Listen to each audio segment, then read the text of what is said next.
night to all you late night TV watchers. And let me say good morning to you all. At the sound of my voice through this microphone line, consider that your wake-up call. All right, welcome into another episode of the Captain of Madden Show, coming at you for Friday, May 22nd in the year of 2026. Mike Madden on my end of things, Captain Michael Corby on his end of things. Captain, Memorial Day weekend, my friend. Yay, summer's here. Yes. Summer was here earlier in the week. Then it decided to cocoon itself and become crappy rain and sub 60 degree temperatures. So nothing like a 30-degree temperature drop heading right into the holiday weekend. Yeah, don't you love it? Isn't it something? Hope there's a movie out there in the movie theaters you want to go to, kids, because not going to be doing a lot of outdoor activities. No barbecuing. No, a lot of dodging raindrops and hoping that one day out of the weekend is salvageable. And that's what I think that's what Memorial Day's been like for the last couple of years, right? Like it hasn't been the real kickoff of the summer that it was expected to be. Somebody at work, there's a woman who has a very annoying, very high-pitchy voice. Say her full name right now. No. Here's her extension. Here's her phone number and her email. People were lamenting about the weather for this weekend, the forecast and stuff, and she just turned around with like, "What do you expect? It always sucks on Memorial Day." It was just like positive vibes. With her. That's positive Pam for you. Yeah. That's hilarious. She's in charge of the fun committee. Oh, good. Yes, the party planning committee could not be more. They're in good hands with positive Pam. Everybody, next Thursday is breast exam day. Wow. She lead the charge when everybody has to give blood. She's like, I'm first. Like, she just bleed out. Pam. She just sucks her fangs right into your neck. Scoop some of this into the bag. Let it drip. By the taste, I could tell you're O negative or something. I don't know. Blood type. Yeah, you're just O, right? I don't think you could be O positive or negative. You're just O. Mine's red. I don't know what type it is. It's red, and I want to keep it inside my body. The less it spills out, the better. That's including shaving. But yes, right. My blood type is inside my body. not giving it to you. Not leaky. So I can hold my mud.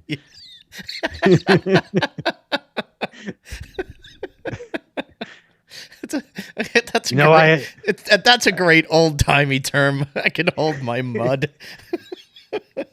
Know why I don't like you? Because you're a bleeder. No tolerance for pain. That's whoever would ever thought to cast Ben Gazzara as a bad guy, and how the hell did it ever get pulled off like that? Ben Gazzara really was a convincing bad guy. Oh yeah, no, a winner of Rowdy. What's that guy's? What the hell's the guy who wrote and directed it? Oh, I can't say. Yeah. His first name was Rowdy, and his last name's not Roddy Piper. And then it's not Rowdy Tellez either. Damn. Well, whoever it is, he's the genius that came up with the line. I used to F guys like you in prison to say that during a fight scene. Yeah, no, it's the subtleties in Roadhouse that really get you. No, that director. I'm sorry. The director is Rowdy Harrington. Harrington. Yes.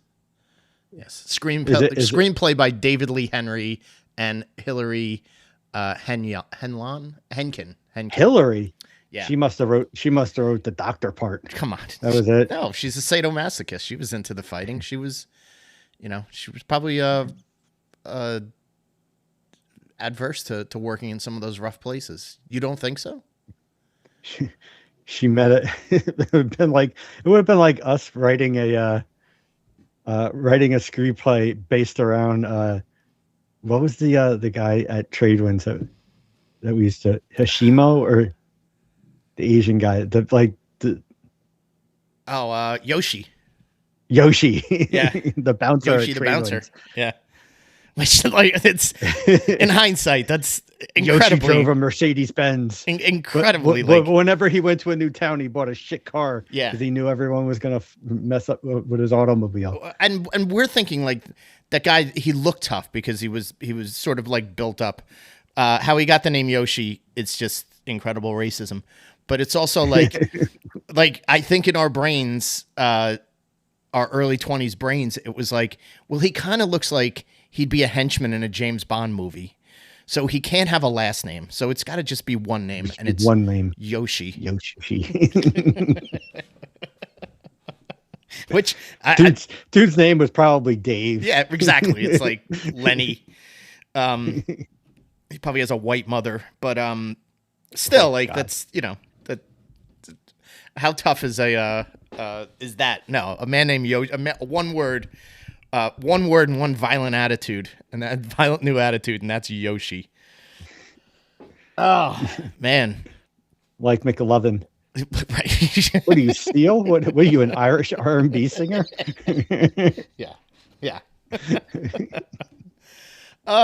So the topic at hand. By the way, nothing new on the Rossini Vrabel story. Nah, nothing. I'm thinking that I think that might be. We'll be quiet until July. Yeah, at least when training camp opens up, and she has to go do like more interviews or something. What is she doing? She'll have a job by then. I hear Dan Lebitard. That name gets thrown out. That his podcast network could be in business with her. Which that is dude's still around. Who? Lebitard? Yeah.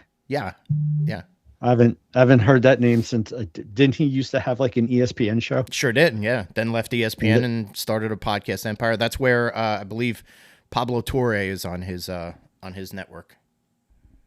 I think he started getting political, and ESPN said, "Hey, we already got Stephen A. Smith." Yeah, seriously, we don't need it all day. But we don't. We don't need we already have one Hunter S. Thompson. We don't need somebody else. Get it together, man. So anyway,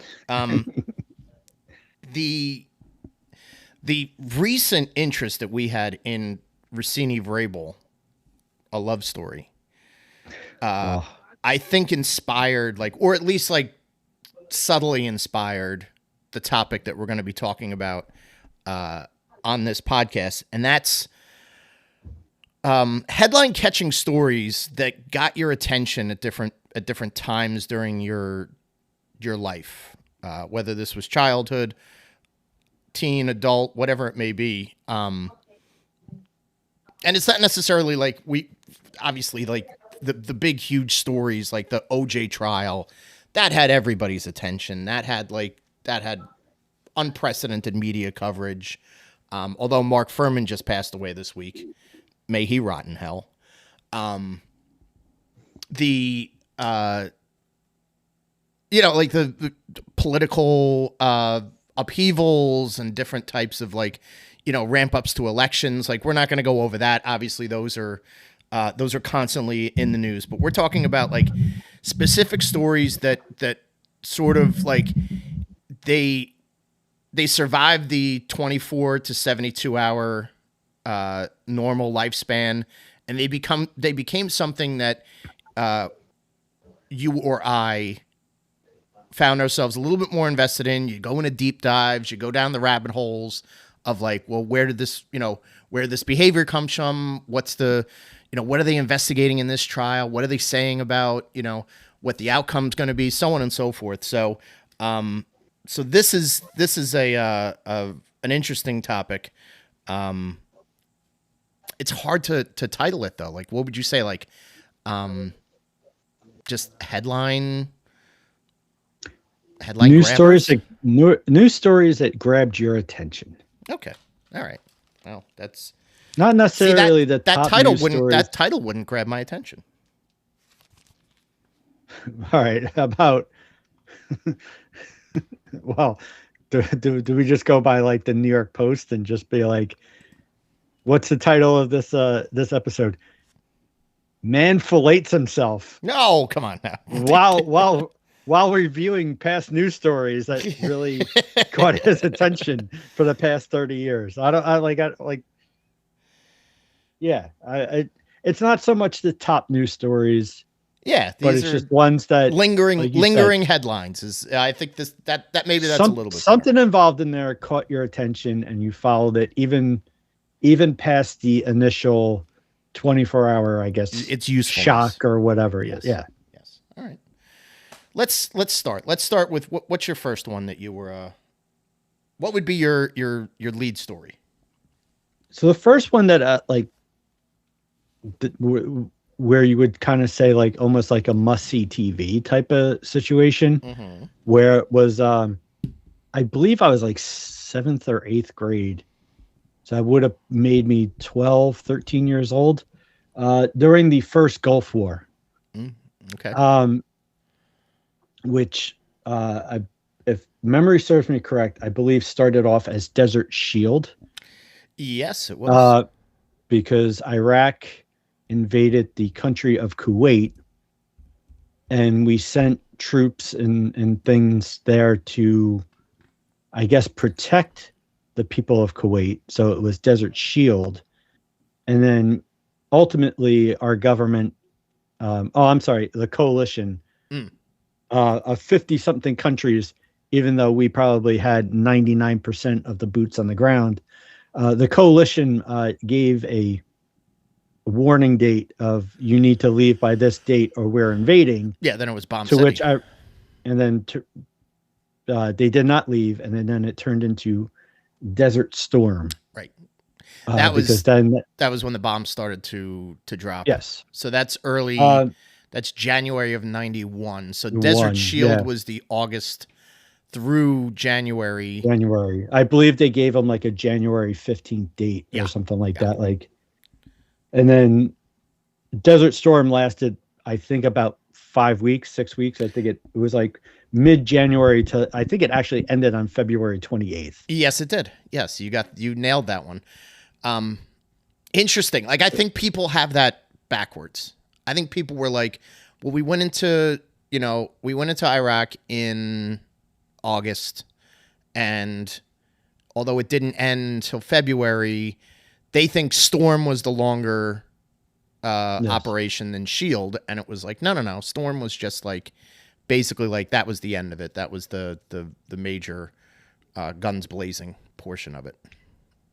So I think the thing that made it the thing that made it like a must kind of see like follow story was one, outside of the Noriega and the Grenada situations and during Reagan, like this was like the first quote unquote war that I kind of like was in my lifetime. Mm-hmm. Oh yeah, that involved the U.S. Right.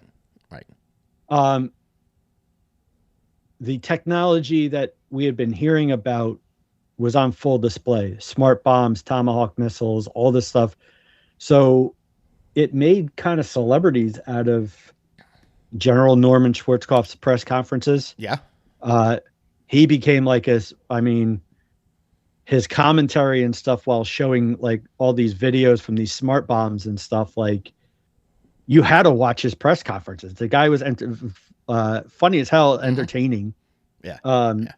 I can vividly remember the one where they bombed the bridge and there was a car driving over it just before it exploded. And he was like, right there, that there is the luckiest man in Baghdad. And you see like this little shit car go over the bridge and the thing.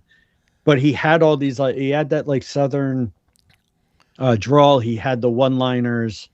When he was taking questions in press conferences, he had these funny ass sayings and stuff like, I'm like a cat with a long tail and a rocking chair warehouse. I'm scared, whatever Right, shit like right, that. right. That he had a bunch of those during his press He's a conferences. soundbite guy. Yeah, I mean, Colin Powell was a little bit more reserved, but he also did a lot of briefings and showed videos and stuff. So he instantly kind of became like this celebrity. I don't know if you shut up. I don't know if awareness board on that. you remember the ultimate guy who made a career and shit for a while, the quote unquote scud stud, Arthur Kent for NBC. That's right. Yes. That dude got his own like cable show following the war because he was like one of the few reporters that stayed in Baghdad during the bombing. Him and his crew. So a lot of like the from the ground type of, you can kind of remember the shots of like the skies at night over Baghdad, and you'd see like all these bombs dropping and like Tomahawk missiles and like the Patriot missiles and all that stuff that were knocking down shit. And it was just like, I mean, not only was it like, oh, this is the first, this is like the best like action movie I had ever seen. Like it was like like a video game to a certain extent. And that's really like what people in hindsight, they were like, well, the way that it was covered, and they gave a lot of credit to CNN as being like, because they were covering it, during the course of the day. If there was something major, there would be like your network newses would kind of break in if they needed to. But for the most part, like the major coverage was coming out of the CNN war room, as they were calling it. So like you just mentioned the Scud Stud, but like nobody really knew what a Wolf Blitzer was until the coverage of the war. And then it was like, well, Wolf Blitzer, it was like, he was being praised as like, this, for this generation, like this is our Walter Cronkite, more or less. Like, this is the guy that's like not dictating, but like he's narrating what the fallout from this particular like portion of the war may be. And they're talking to people that are in the war zone or that are adjacent to it. So yes, it was very much like, you're using a lot of like the, what would eventually be some technology that they would use for like just regular old stories, green screens, infrared, technology and infrared feedback that you got and all sorts of different ways to transmit images from the war. This was coming to your television sets on a nightly basis. And not just on a nightly basis, but like if you tuned in, it would be on at noon, at 2, whatever time you were tuning into CNN or some of the other channels that were covering it. So, and don't forget the fascination with a news ticker, I think, was really, of course, captured during the Gulf War, because every day they would put like the number of troops that were on the that were now on, boots on the ground, how many Iraqi soldiers had surrendered, like all this stuff. And then, unfortunately, once the fighting started, they were putting casualties and wounded and stuff there too. But it was like this thing of like, you kind of had that from watching, I watch ESPN, I watch the ticker on the bottom to get scores. And it was almost like, oh, well, now I'm going to watch the news to get almost kind of like, well, what's the score of the war? How many, another 100 of them surrendered. Yeah. We haven't even dropped a bomb on there, and they already have 500 soldiers, or like, so it kind of made this whole like new way of not only watching news and I mean, we kind of talked a little bit last week with the Ted Turner passing and stuff, but like, yeah, it was almost like a scoreboard watching for a war. Yeah. Which sounds kind of weird, Yeah. but that's what kind of sometimes you were doing. Yeah, and that's, that set the tempo for any other major, and it got exploited by OJ.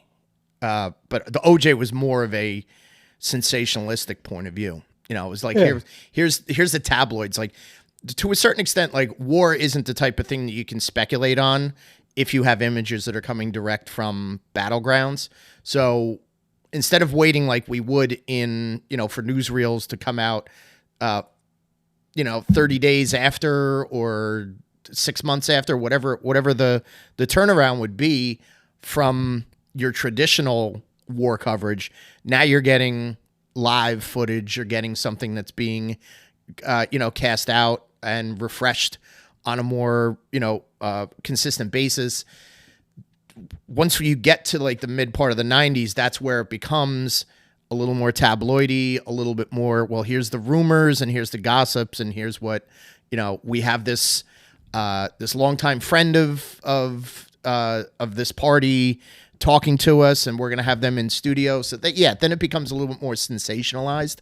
I think the all in all, the coverage of that first Gulf War, and the conflict in general just became something that, people hadn't experienced before, and they ate it up. They ate it alive for ratings and for also to make the American people feel better about what was going on, and to assure them that all of the conflict and the fighting was happening in Iraq, and we're trying to minimize casualties and so on and so forth. So yeah, I mean, I think that all led to, and I think because the way that the war was kind of positioned in Western media, I think that was obviously, like, from 90 to about 92 or 93, you had this renewed, like, patriotism that was prevalent. You started to see the yellow ribbons. You started to hear about people saying, like, oh, my son is, I didn't expect my son enlisted in the Army, just for a good career, and now he's actually being sent to war. So there was that little, the trepidation that was being felt at home. And then subsequently you had a lot of tribute videos. That's where a lot of the, show your military members, do your salute to troops, was like that really, like, kind of ramped that up. Not that it wasn't there before, but I think there was such a gap between the last time that there was a major conflict that you had to worry about soldiers' lives that are U.S. born soldiers, to now you've got a new generation that was swept up in it. Cable television, radio, news, just media in general about it really became like this platform to rally. Well, there was such a backlash from how the end of the Vietnam War, where when soldiers were coming back, soldiers were getting spit on. They were called baby killers, all this other stuff, because people were taking their frustration of the government and their disapproval of why, like, there were people that did not support the Vietnam War and didn't think that we should have been there, and that it was, the government was lying to us why we were there, all that other stuff.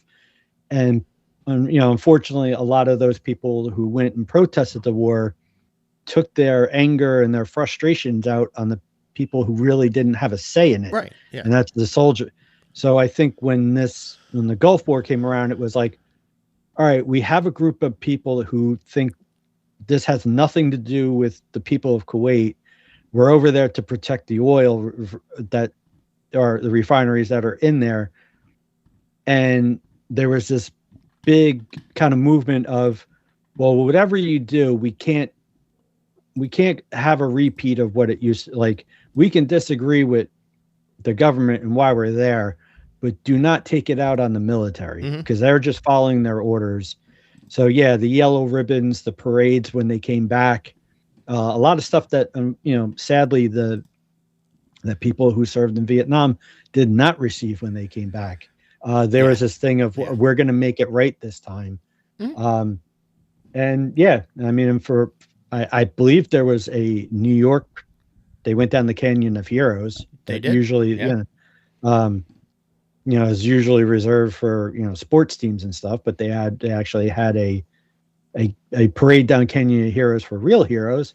But yeah, that was definitely I think a theme of, since this was technically the first big military action since Vietnam, that we got to make sure that we don't repeat some of the mistakes that we made 20, 25 years earlier.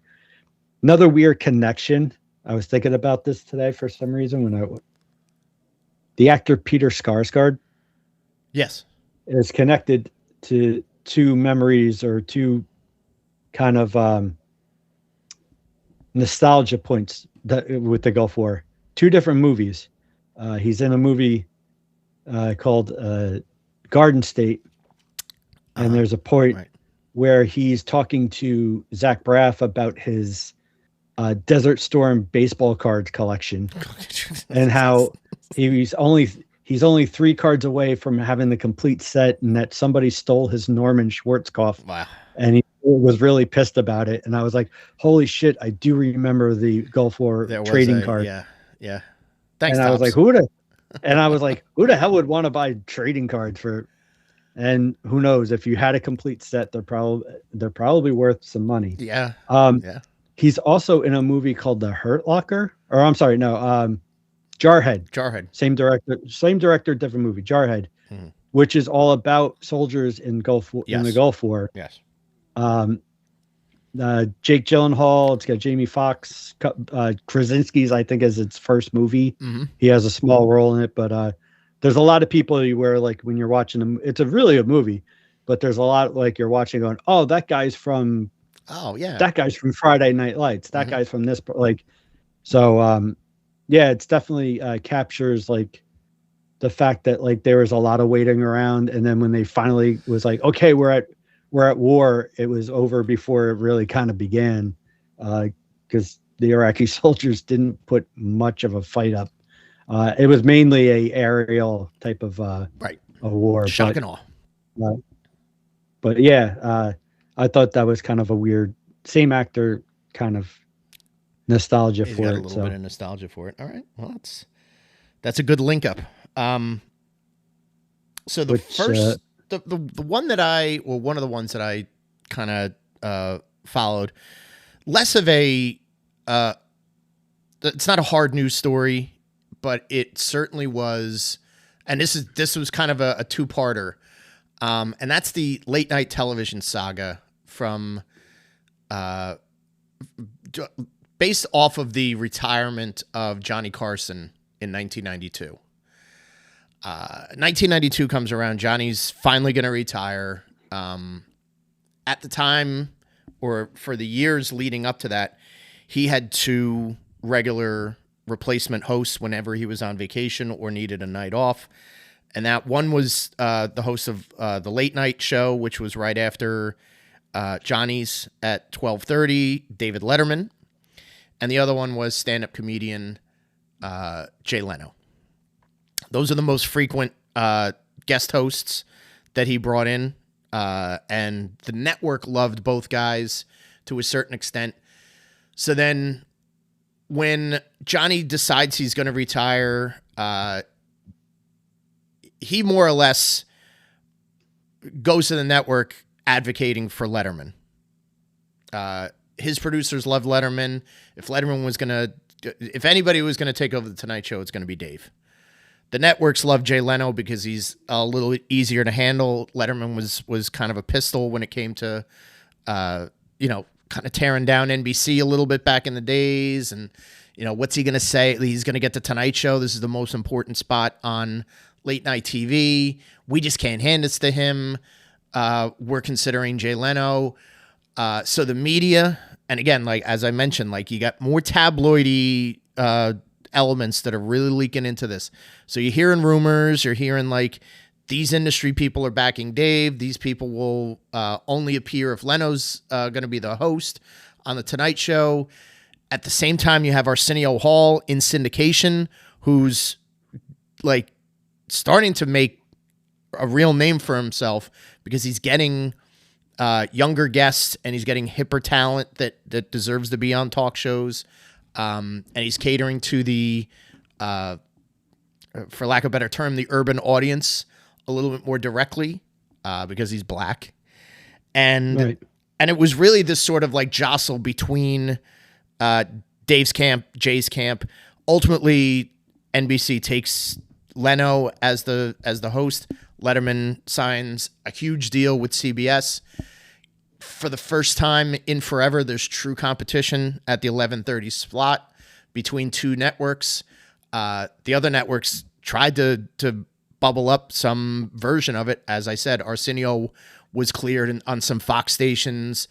The Magic Hour was around that time. You had you had a few other people that were circling with late night shows, but it was really, the battle was between Dave and Jay, and really just the fallout of it. And what was Johnny's year, since he announced a retirement, I guess in 91, and then that full year leading up to his final shows, a lot of the speculation was going on behind the scenes. But then as the date got closer, it became more important than Johnny's actual last shows. It was, well, what's going to happen with, this war between Jay and Dave, and Dave had the upper hand. Jay got it back in the mid 90s. There was, kind of a bout between them, for about 10 years, 15 years, whatever it may be. So that was that case. Then it sort of like rears its ugly head again when we get to 2000. Actually, it was 2004 when Jay Leno said, in 5 years, I'm leaving the Tonight Show. I'm going to finally retire from show business. I don't want to continue the Tonight Show.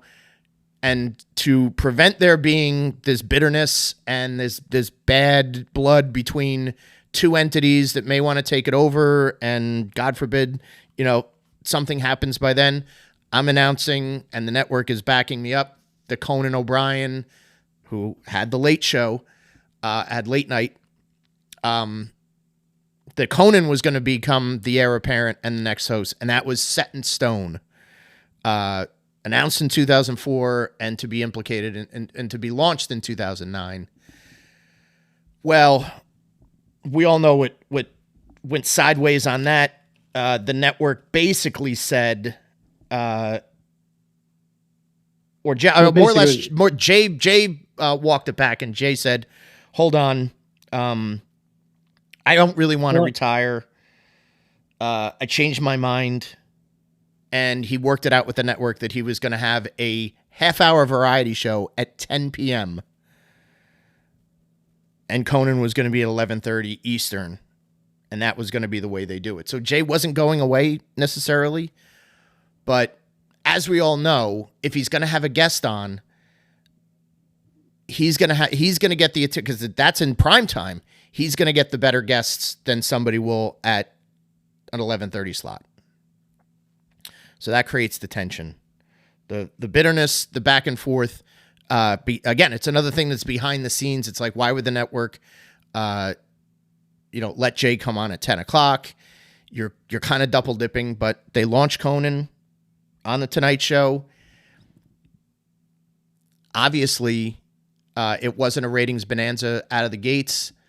The network got really they got an itchy trigger finger to get rid of him. He was more like Dave than Jay was, so you had to worry about him being critical of the network and these silly decisions that they were making. And by, I guess it was 2000. So the first Conan show is 2009, June 1st, 2009. And he ended his run January 22nd, 2010. So 6 months, roughly 6-7 months. They moved Jay. What they wanted to do was because Jay was struggling at 10 o'clock because his audience was looking for him at 11:30, and they saw Conan, and they weren't interested in Conan for some reason because they're idiots. So then the network was like, "Hey, we're gonna put Jay on at he's gonna do his half-hour show at 11:30, and then the Tonight Show is gonna start at 12." And Conan was like, "You're out of your fucking minds! Like, there's no way that you can call that the Tonight Show if it's not your main show in late night every night. I'm not interested in doing that. Let's negotiate me out of my contract. I need to get out of this fucking deal. Get me as far away from this." Jay's a backstabber because he wants to do this, because he wants to stay relevant. He originally decided to walk away 5 years ago, 6 years ago, and now you're letting him dip his toe back in. This is unfair. So the network got what they wanted. Conan left, and Jay was back in the Tonight Show chair. So yeah, it was a matter of Jay Leno gets his way twice, and he was a marginal talent. He was marginally talented as a late night host to begin with. So that's my opinion. Some people might like Jay Leno, but that's what got me wrapped up in it 2 times where I was rooting against Jay, and he got his way. Fuck Jay Leno. Well, there's 2 side stories that go kind of, at the time, were not out in the forefront, but years later when people start doing, recaps and going down memory lane. One is, if you might remember, one of the favorites of Johnny Carson's to, when he's on vacation or when he wanted a night off to kind of come in and be a sub-host, was Joan Rivers. Oh, well, yeah, that's a whole different. So it's interesting to think, because she does her whatever. And if she would have been a little bit more patient and just waited a couple of more years, she may have been more in line. It would have been, well, do you want Dave or do you want Joan Rivers? Mm-hmm. Okay. Here's the interesting part, is that Joan goes and she, I believe it was Fox that she had the Joan Rivers show on. She did, yeah. So Joan does the show. It completely bombs. It starts the whole, which would later pick up in the Dave and Jay years battles. But Johnny started saying, well, if you go on Joan Rivers show, you're not coming on the Tonight Show. Mm-hmm. Right. And once that kind of happens, that show, the Joan Rivers show, starts to really tank. So Joan eventually is fired or quits or whatever it is, but they still have a show, and they start randomly putting people in to kind of like, okay, we have a late show. We have a set. One of the last people that they come in and say, hey, do you want to do a week? We got this time to fill, is Arsenio Hall. Yes. Yeah. And he does pretty well on there, enough that the people in charge decide, hey, out of all the people we've had come in here, he's pretty much the best that we have.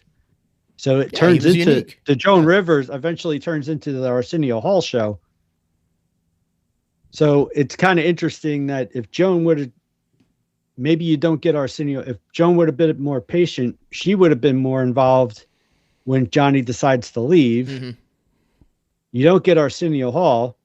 Now, fast forward a number of years, Jay Leno, who, if you take into consideration the show, the book, The Late Show, if you believe a lot of what was written in it, Jay's agent, she's a female, and I can't think of her name. Helen Kushnick is credited or blamed with a lot of some say she was the one that put pressure on NBC to get Johnny out of this chair. Mm-hmm. Yep. that she was the one that was, feeding a lot of the news stories and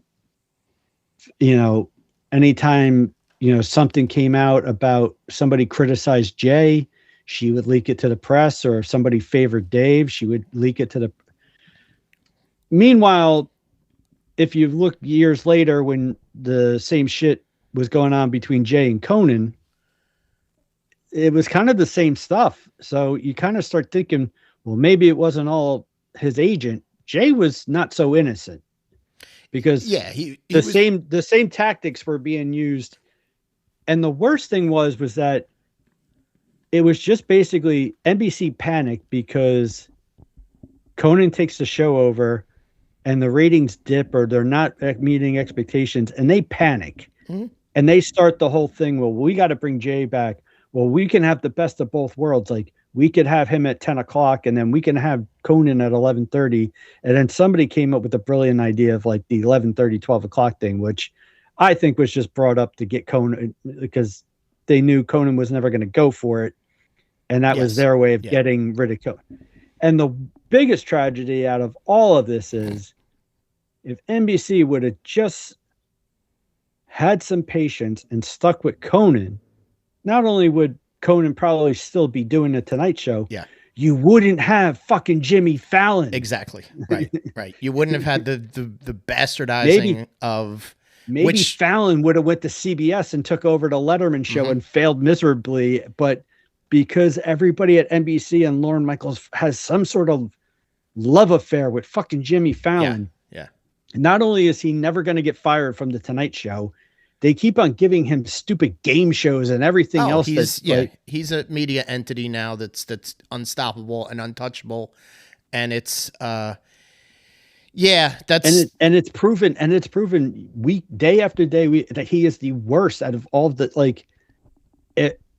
You take Jimmy Kimmel, you take Jimmy Fallon, you take Colbert and Seth Meyers, and even the other guy who the English dude who bowed out, James Corden. Like, Fallon was the fucking worst out of all of them. But yet somehow, because smoke toast. I don't know, because he likes to play kid games and celebrities feel, and he gets viral views. And because when he comes on the show, he doesn't ask them questions. He just gushes and, oh my God. And, and you're the biggest thing. And oh my God. And he's on, the people are on for 10 minutes and he's stammering and hasn't answered a question in 7 fucking minutes. Yeah. And they love it.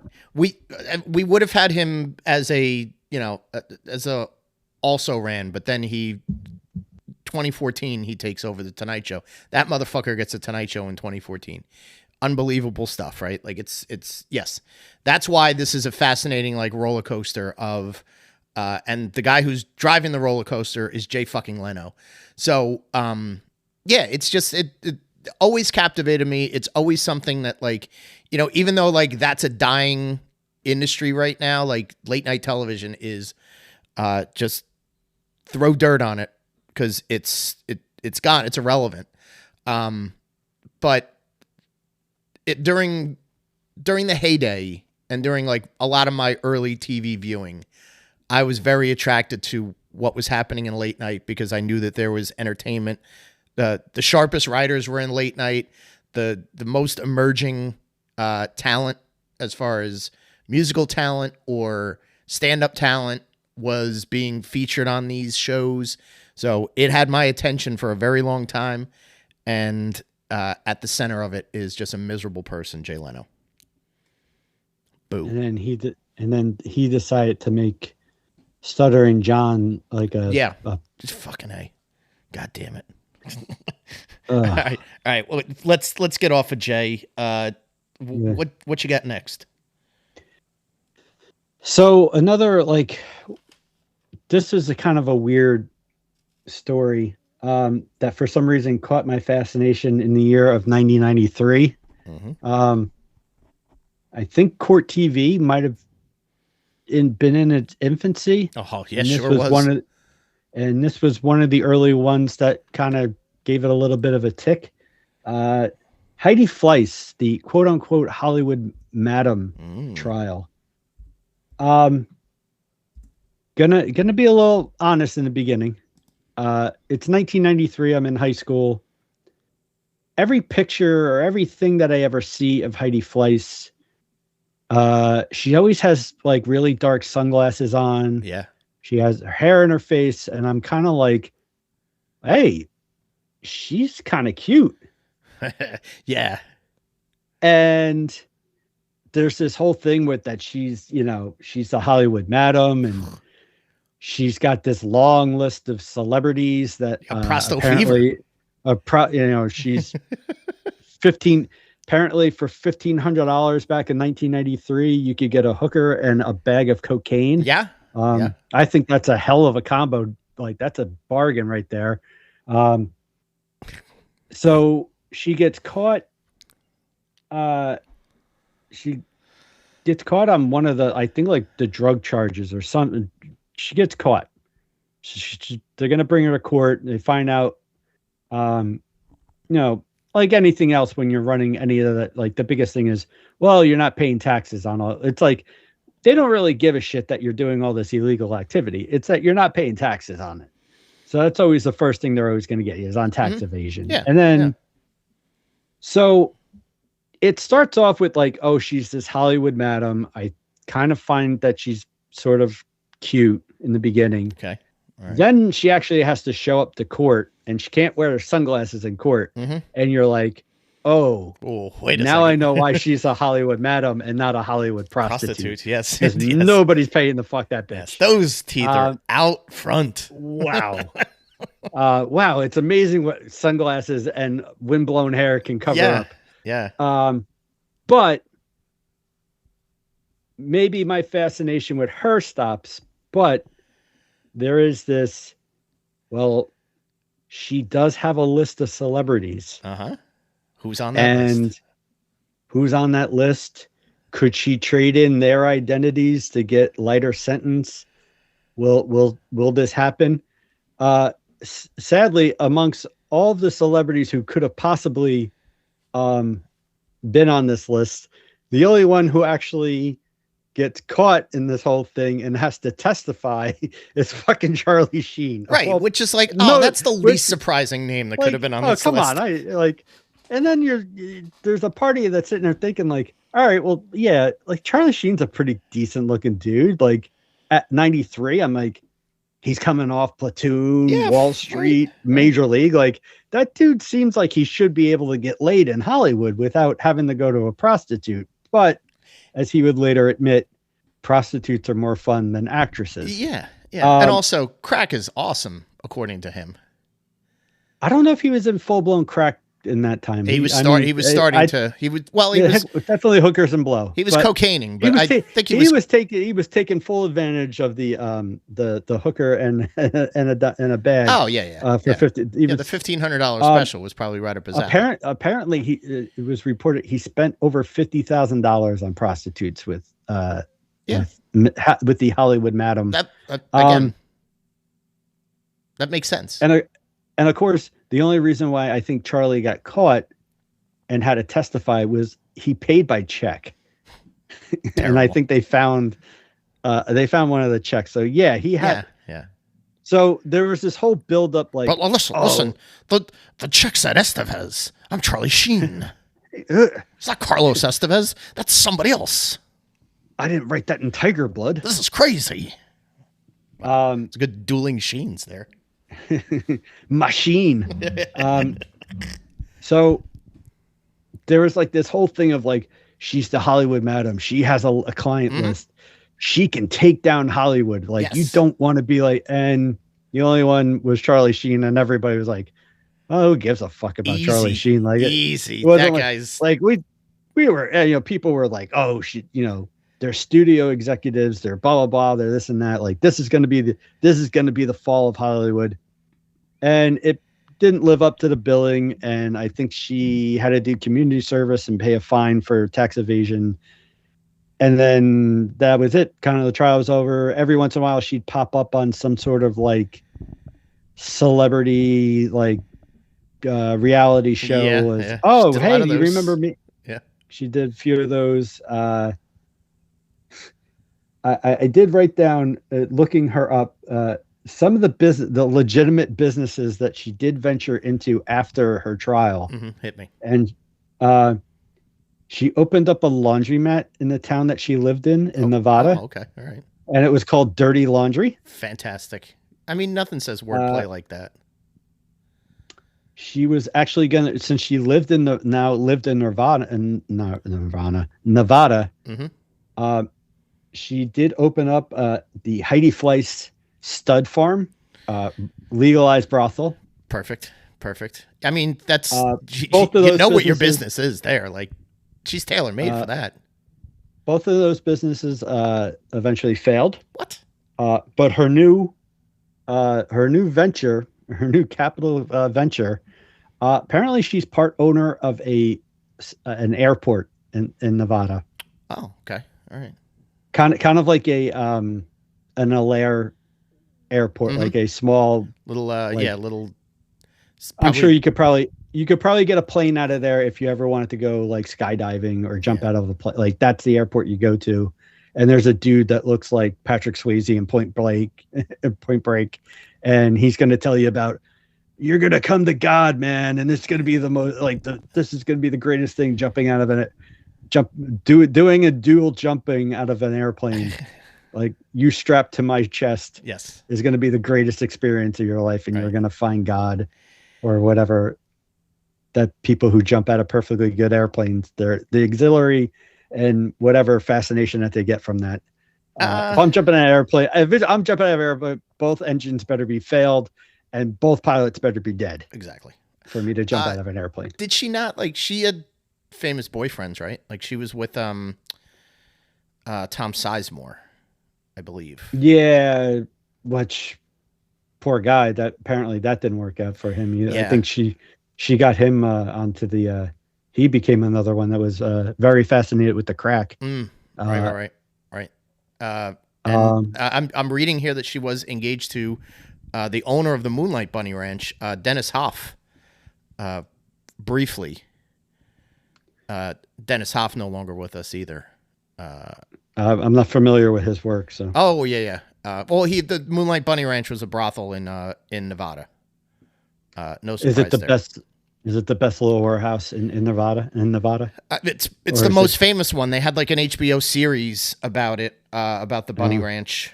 Oh, I just know to refer to it as the Bunny Ranch, not the Moonlight. Oh, the Moonlight Bunny. I'm sorry. Yeah, no, I'm reading the business name, the Moonlight Bunny Ranch, but the Bunny the Ranch. LLC. Yes, Moonlight Bunny Ranch LLC. Dennis Hoff, proprietor. But yeah, Heidi Fleiss is like, that's a name that, like, if you mention that name to people of a certain age now, anybody under the age of 30, they're going to be like, what the fuck? Who is that? We don't know her. But anybody like that's maybe 40 or older, or definitely like our age, I think you're right. Like, it kind of hit there's a hormonal like entryway for you, because you're like, oh, she's somewhat attractive. I hear prostitutes. Interesting. Drugs. Interesting.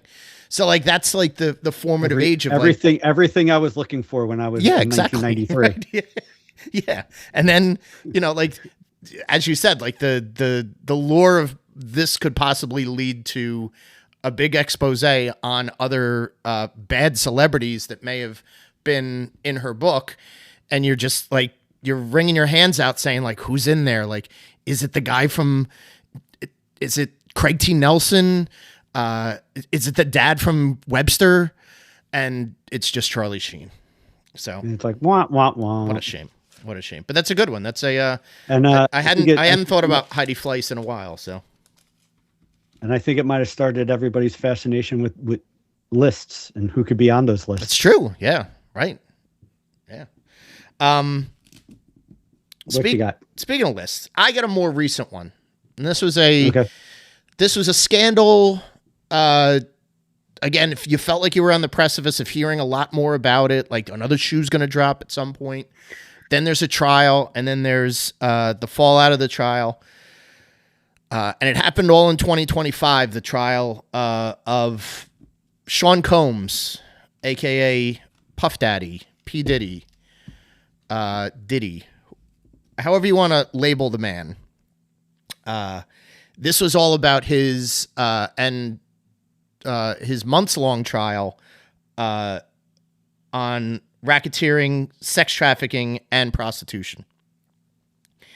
So this one, we know all the major elements to this, and this had scandal written all over it. You got guns, you got people running sex workers across state lines. You've got male prostitutes being hired to service females. You've got guns. You've got drugs. You've got domestic abuse. You've got video footage of domestic abuse. You've got baby oil.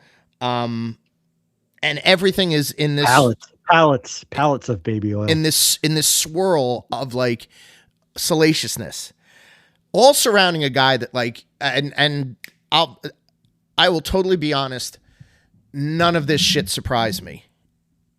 The second that his name gets like pulled into this, it's like, yeah, no shit. He's a fucking, he's a egomaniac who's out of control. Who I could definitely see him having like drug hookups. I can definitely see him having hitmen on his payroll. I could see like mountains of fucking parties with women and drugs and all illegal activity going on. But then it's like, then you start to hear and you see that the stories bubble up. Before the trial even started, it's not just Puffy. All these other people are linked to it. Once he falls, he's going to bring down everybody with him. You don't know how deep this runs. This doesn't just run through hip hop. This runs through Hollywood. This runs through government. This runs through like, you thought Jeffrey Epstein was terrible. The names that are going to come out for Puffy are going to be like earth shattering and blah, blah, blah, and everything. And I'll get to that in a minute, but it was really like, I think my fascination of the trial and the speculation around the trial was I kind of wanted to see him get his comeuppance, because leading up to this, you knew that he physically abused not only Cassie Ventura, but also had altercations with his other wives and girlfriends, and he got away with stabbing somebody in a club back in the late 90s with him and Jennifer Lopez, and they're hiding guns, and Shine has to go to prison for it, and and the East Coast, West Coast hip hop wars that went on, and you're like, that Puffy's involved with the murder of Tupac. You think he might also be involved with the murder of Biggie when it comes to like just trickling down like the power that he had. So it's like, finally, this guy's going to get his comeuppance. And you're seeing the trial unfold, and you're hearing all of the testimony, and it's all horrible, and you can't erase your brain on what you heard in the trial. But what you didn't hear in the trial was the actual like evidence of racketeering. It was like, we're waiting to burst that bubble. We're waiting to bring out the heavy dogs, and they never hit it, because I almost want to say like it was a tour de force in character assassination rather than actually proving this crime that he could have gone away for the rest of his life, based on years and decades of this backdoor behavior, no pun intended. But when it came to like shell corporations and money being exchanged, dirty money being exchanged through his different companies and his partners' companies, and and him getting interest and money from artists that he had no connection to, and where that money was siphoning from. And again, the sex trafficking and the drugs and all of the freak offs and everything, and fucking hiring somebody to blow up Kid Cudi's car. Like, all of this stuff took more precedence and was more interesting than the prosecution's case that ultimately should have been stronger to put him away for racketeering. He gets off on the racketeering, not guilty on racketeering and sex trafficking, found guilty on 2 lesser charges, transport across state lines for purposes of prostitution, the Mann Act. And then I think there was another, prostitution. And it's just, it's sort of like this big letdown. It's like, all right, well, all these people that were speculating that like his rivals and his his former partners, like all these people are going to get exposed and they're going to have to like take the stand. And it's like, oh, Kanye West showed up at court the one day and it's like 50 Cent's pissed off and he needs more like exposure on this stuff. And like Russell Simmons fled the country because he didn't want to get like implicated in any of this stuff. And like you're hearing like all of this sort of like this conjecture going around it, and it ends up being merely nothing. Now, will that once he's released from prison, and I believe that could be like October, November. I don't know specifically, but maybe that's the reckoning. Maybe he comes back out in the press and says like, I'm giving like highest bidder is going to get all of my opinions on everybody. And I'm torpedoing all these motherfuckers because he knows he's persona non grata in hip hop and probably persona non grata in every other venture that he wants to be. Will he start torpedoing all those other careers after the fact? Now that's a possibility, but, I kind of like I got wrapped up into it, and then it just became like, man, this is disappointing. The outcome of the trial and the outcome of the fallout of the trial. So I don't know if you followed it at all, but no, but I think we had talked about the 50 Cent documentary, yes. which I did watch, and there are things that like. Ultimately, and sound like an old man, but I never really had a fascination with Diddy because I never really thought he was talented. No, it's not talented. He dances in videos. Like, he just became a celebrity because he wanted to become a celebrity. Like, I never listened. I never listened to anything that he produced and was just kind of like, wow, this is not in the way that I would listen to something that was produced by Dr. Dre and be like, oh, this is pretty cool. Or that like everything from Diddy always sounded like, I don't know, something that a high schooler could fucking do with like some equipment, with some computer equipment and a couple of like, there was nothing ever in my mind, just listening to it, like where it was like, all right, great. You sampled Diana Ross and you had Mace rap over it. Like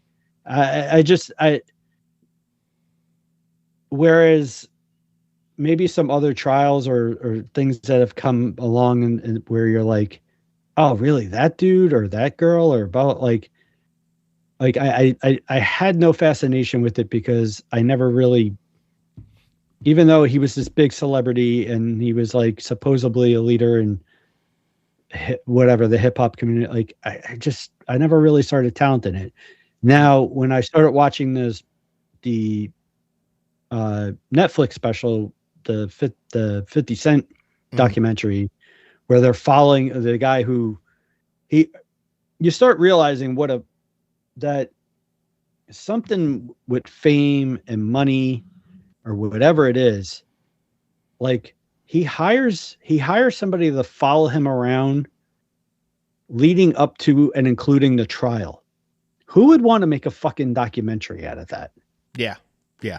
You have to be somewhat Ego. narcissistic. Well, like, oh yeah. Yeah. Like to sit there and think like, oh, and then like, oh, well, guess what? The best thing that almost the best thing, besides me getting completely off on every charges, the ones they got me on, at most I'm doing 40 months in jail, and fuck, all I need to do is go to some place that's overcrowded, and I'll probably out in a third of that or 2/3 time, whatever. Like, oh, I'm just not going to pay this guy. Who the hell would, like, you just allowed this cat to follow you around for the last year. You don't think like he's not going to do something with that footage? Like, yeah. So, I did kind of remember some of the stuff with like the shooting or whatever, where Jennifer Lopez was there, and that basically the other guy got kind of blamed for it. I did not know about the other, when he had the event up in a high school that was overcrowded, early career, and people got stampeded. I never knew about that. Yeah. He just seemed like, coming out of the documentary, he seemed just like he's a bratty rich kid who always got away with shit. And here he is yet again. He's right on the verge. He's razor thin, but he's going to fucking get away with shit again, because Diddy's will get, those type of people will get the minimum amount of jail sentence. The big names and the big people, the ones that are influenced and have power and all this other shit, they're never going to go to jail. Yeah. They're always going to convince.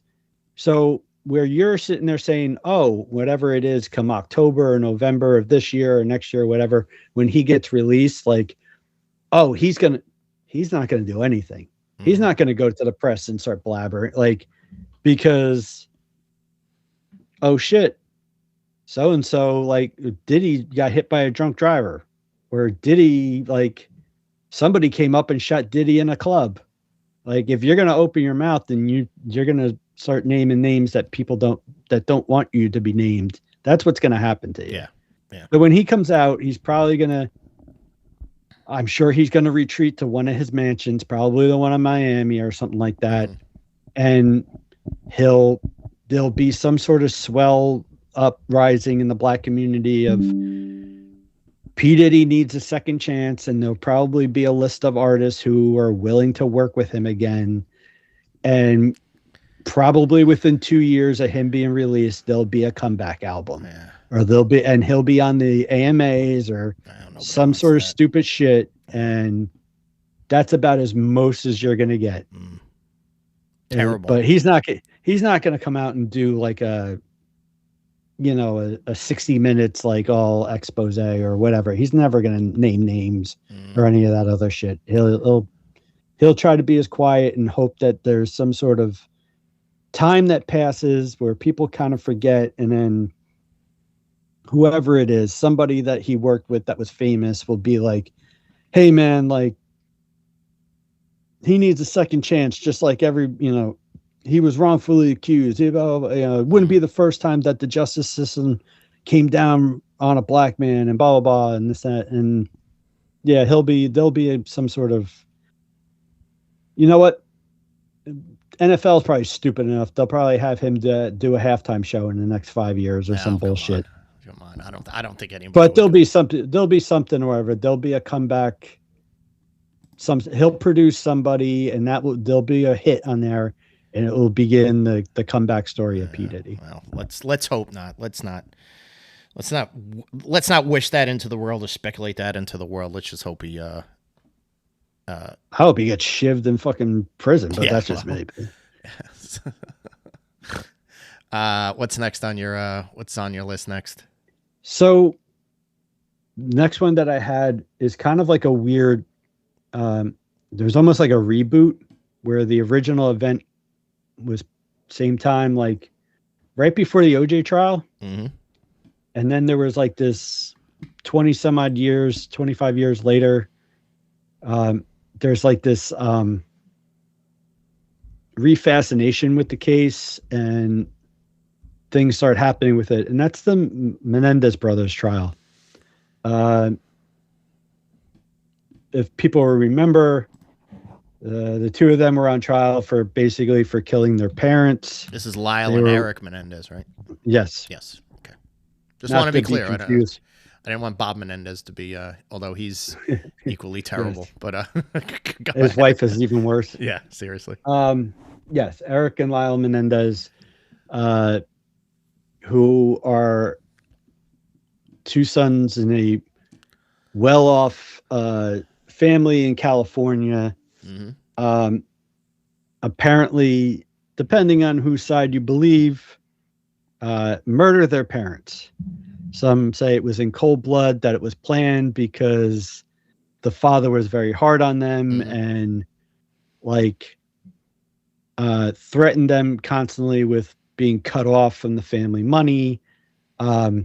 their story was that the father was abusing them. Yes.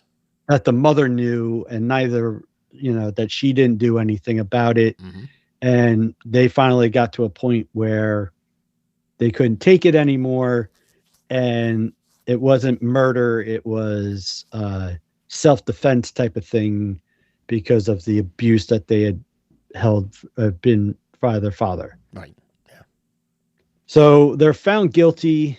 And this was 93, 94-ish time. They go away. They're kind of like it's another one of those court TV type of, everybody was kind of watching, oh, Eric is going to be on the stand today, or Lyle's going to be on the stand, or they're going to cross-examine all this stuff. And then the story just kind of went away, because the more that they testified, the more that came out, more and more people were just like, weren't believing any of it, and looked at it as, oh, two rich kids didn't like their parents, so they brutally murdered them in their own home. So then fast forward 25, 30 years later, there's this sudden like swell of I don't want to say uproar, but there's this group now that feel like that Eric and Lyle deserve to be retried because of the abuse. Now that 30 some odd years later, we're taking sexual abuse a lot more serious than we did maybe in the mid or early 90s, that their story needs to be told. They should never have gone to jail. All this stuff. So they start hiring lawyers. They start petitioning different, I guess, the courts to get a retrial. Right. Or to be, I think there also might have been up for a, may have been around a parole hearing too. So this burns on now all of a sudden because of this. Netflix has like 2 or 3 different documentaries. They make like a Netflix movie that had Javier Bardem as that played a father. So there's suddenly like this nostalgia for the Menendez brothers. I'll be honest, the original Menendez trial, I had no idea who they were. I had no idea who the parents were. Not to say that I didn't care, because there's 2 people that were murdered, but it wasn't anything that I was coming home to rewatch or to watch on TV. And it was kind of like when they announced that they were guilty, I was like, yeah, that probably about right. I became a little bit more fascinated when fast forward so many years during the nostalgia retrial and all this stuff. And the more that you would watch these documentaries and you would reread stories about it, and you're just kind of like, what the hell is wrong with people? Like, why?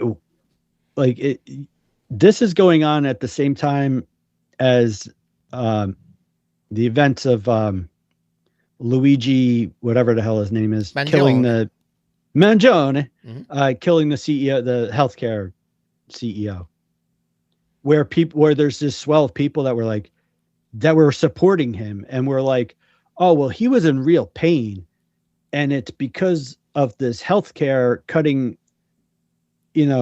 they basically dropped him, and he didn't get the care that, like, so people were justifying all of a sudden now that this guy waited in a Starbucks for this guy to show up, and he walks out and shoots the guy in the back. Yeah. Those same people are now, they should be, they're in the Menendez brothers should be released from jail. They're not guilty. They're victims of sexual abuse. Yeah. They should never have gone to jail. They deserve a retrial. And the whole time I'm just like, what the hell is wrong with people? And it became like that sort of like, all right, are these guys like, have we gotten that like wacky in this, like, are these guys really going to get a retrial? Is this Luigi Mangione guy like, are people really outside the courtroom? Like, what the, pardon my French, but like, what the fuck is going on? No, that's an American word. Yeah, yes, it is. Thank you. But yeah, so it's kind of like a weird thing that like, it's almost like it's like a really weird TV show that got rebooted 30 years later. So and you're kind of just like, you know what? When the original show was on, I didn't think it was that good. Yeah. Why am I reliving like, this? why is everybody that nostalgic about it? It's kind of like if somebody wanted to do a Mad About You reboot 30 some odd, like, is really everybody in that love with Paul Reiser? We really need to bring this guy back to television? Come on. That's my feelings with the Menendez brothers. Like, really? Like, those guys? Dude, they walked in and like, they killed their parents with shotguns and then went around like spending money. Like, they were certainly not looking like two people that were victims of sexual abuse. It was more like, hey, they're finally out of the way and we're going to get all the money and we're going to buy cars and we're going to take and we're going to take trips and we're going to hang out on yachts and we're going to do this, all the shit that the old man wouldn't let us do. Yeah, let us be real when rich he was people. Alive. So here's a couple things that I just want to like toss in and add on that. Just to tie up the Luigi Mangione stuff and the people that were really getting behind, like, let's, like, the general public that was getting behind, let's do a retrial and everything. At this point in Western civilization, you can argue, like, there is somebody that's going to argue letter of the law, and then there's still going to be people that are standing on the other side saying, well, this was justifiable murder. There's a justifiable, like, it's everybody wants to counter argue because it's kind of the bastardization of free speech. It's you're not going to stop me from saying this and having this opinion because I'm sympathetic to, I'm taking that very nuanced opinion that this criminal is not guilty. He may be guilty of the murder, but he's got a better motive than you're giving him credit for, which seems absolutely absurd to like have as an arguing point. But this is where we live now. This is the soup that we're stewing in. It's a contrarian point of view. Like, there's no hardcore right is right, wrong is wrong thing. It is, I'll take that. Nobody's going to argue the other side. I'll take that argument and I'll support this murderer or these murdering brothers.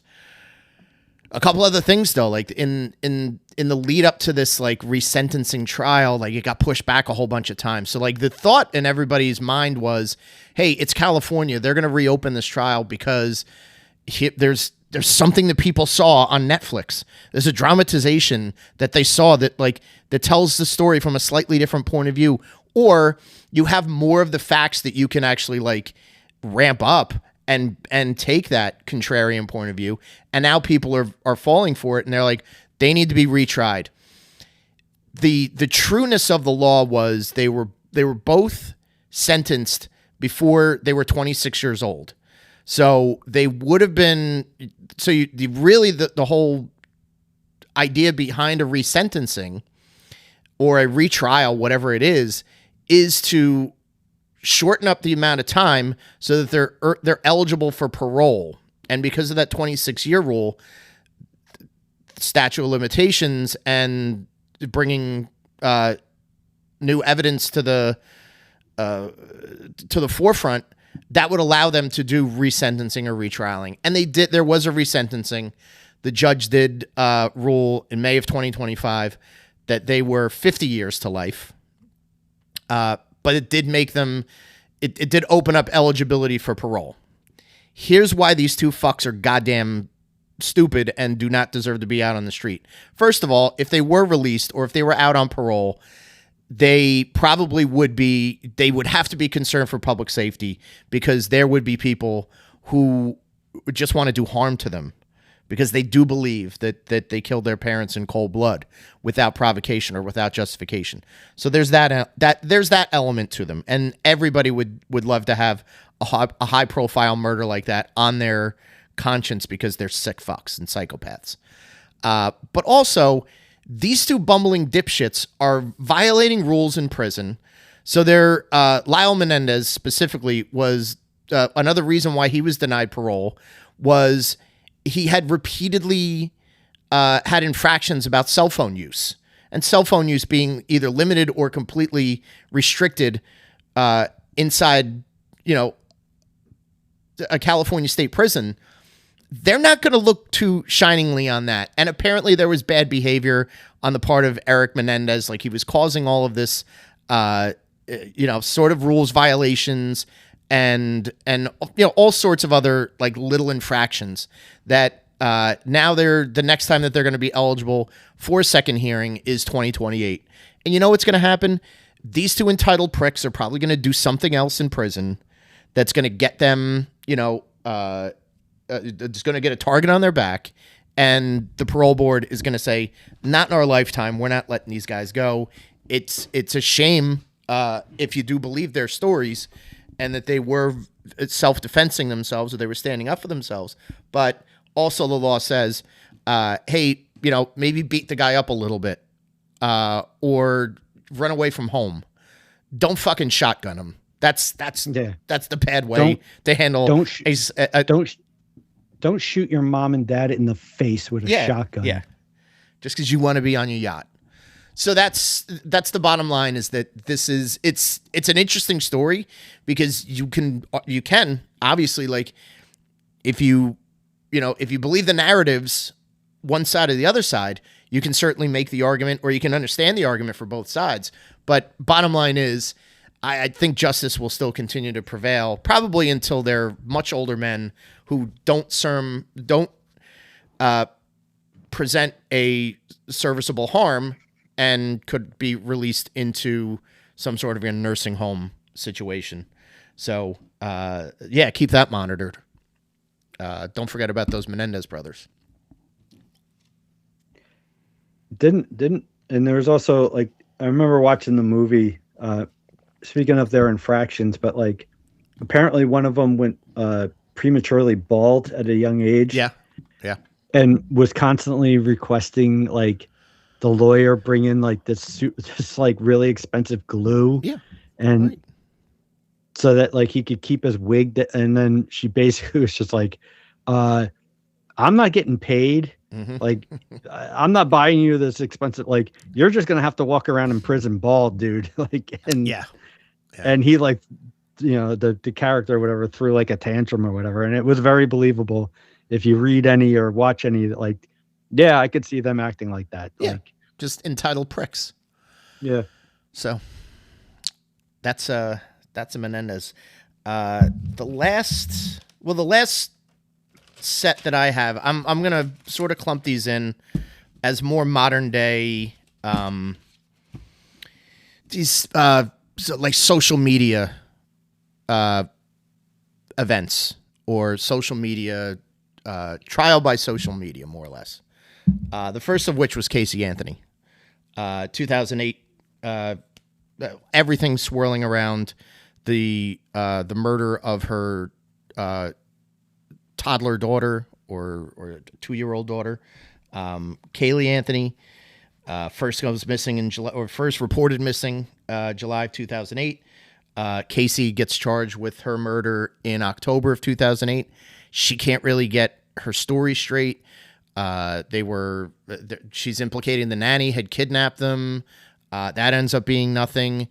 The parents are involved because they go on the news and they say, well, there's a chance that she's not, that the daughter's just missing and not necessarily murdered. And this is before they discovered her remains, which ended up, they found them in December of that year.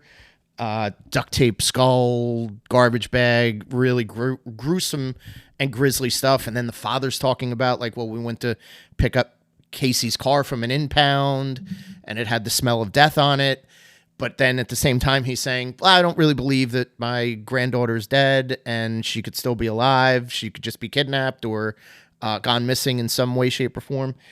So there's just so much back and forth. And the trial itself consumed the spring and the summer of 2011.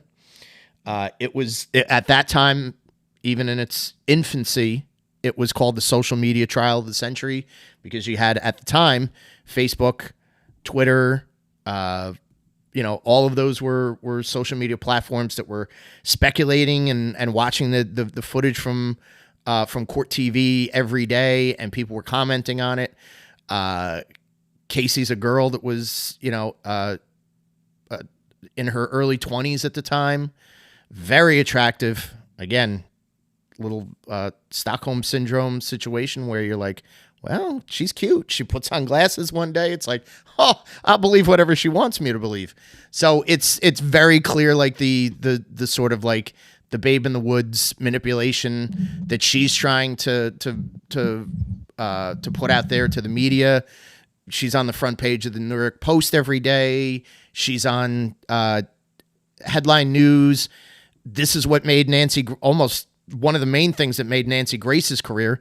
She's calling her tot mom on TV every day, and she's got a segment or two segments or an entire show about what she's learning about the trial and what she believes. And this is a horrible girl that just wanted to party and didn't want to be responsible to be a mother and so on and so forth. But that's not the case that you're trying. The case is not how bad of a person Casey Anthony is. The case should have been, was she capable of murdering her 18-month-old daughter and trying to hide the evidence and all of that? And that was never proved. That was always that always fell second. And a lot of the jurors who refused to talk right after the trial, who ended up eventually going on talk shows and media appearances, they would all say, if it was just a character assassination, she would be in prison for a long, long time. But once again, the prosecution did not do their job and did not prove beyond a shadow of a doubt that this woman committed these crimes. And they did not have clear evidence that anybody else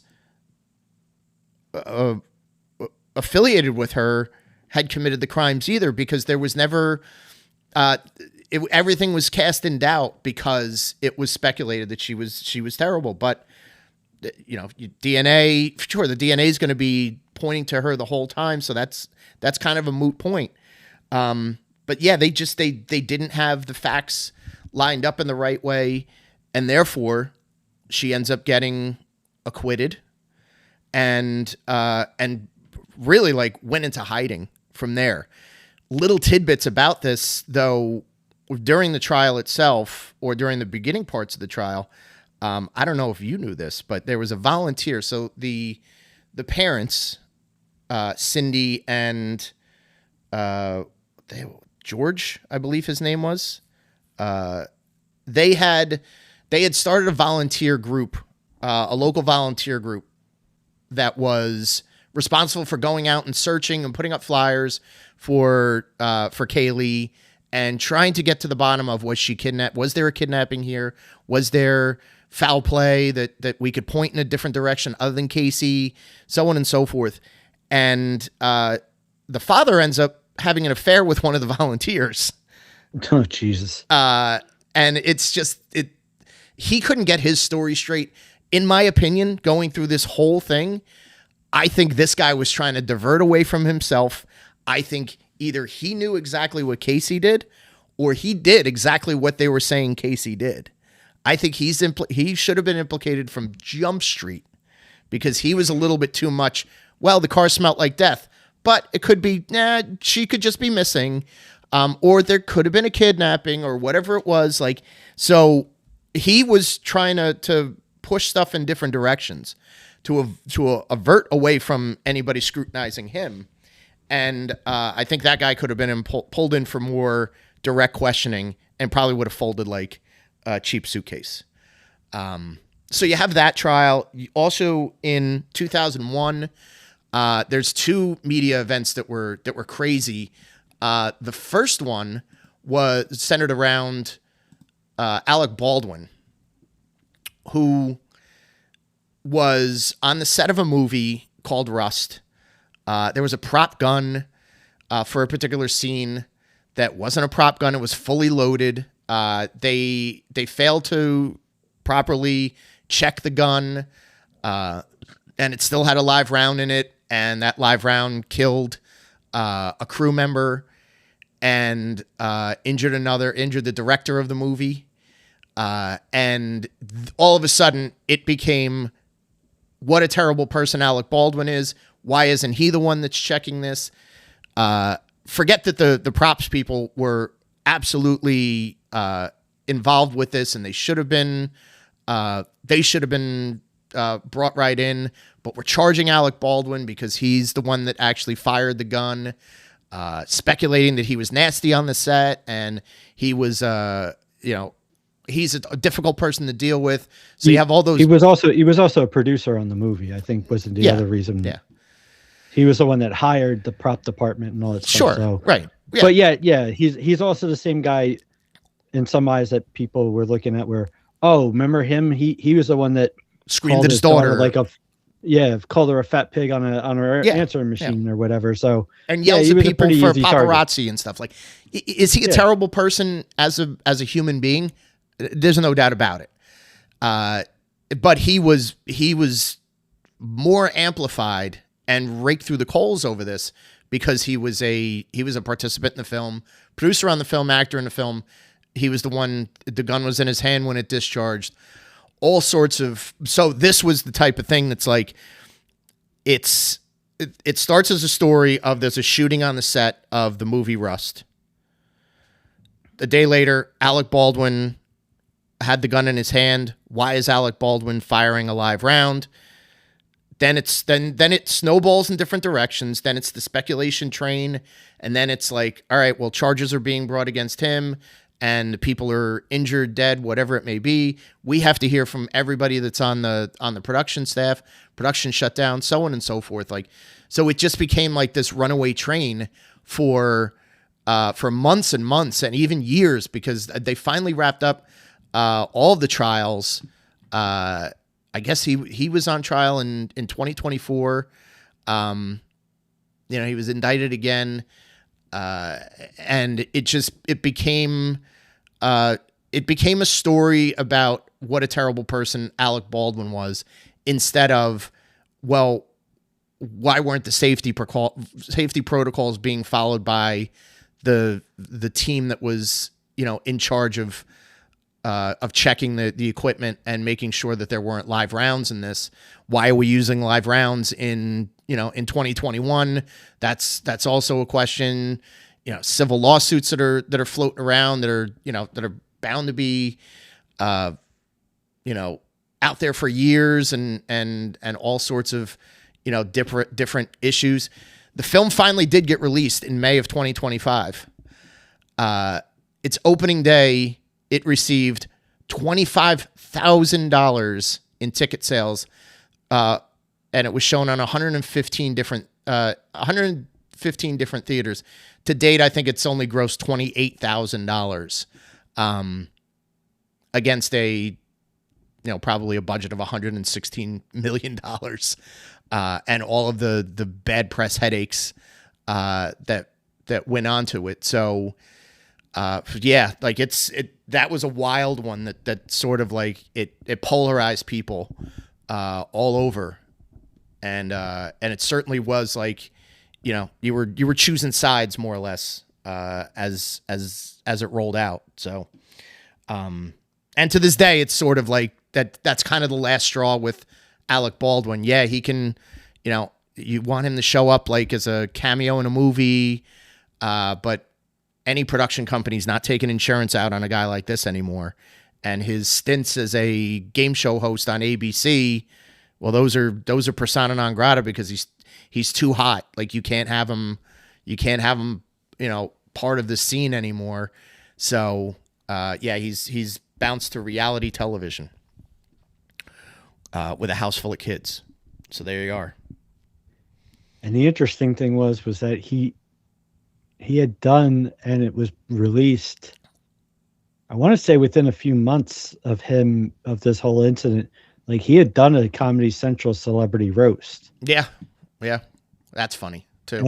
And that was on, and it's just kind of like, well, phew, thank God they got that in before the fucking shooting. Cause I don't think he would have never done it, but it was just interesting that was like out there floating around while this stuff was coming up, like these charges and everything with both them.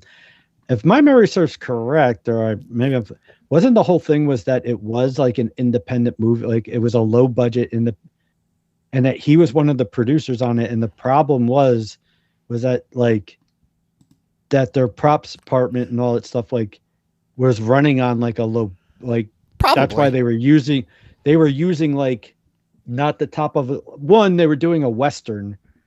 So you're not doing where you're using modern just CGIing the bullets and all that stuff. Right, yeah.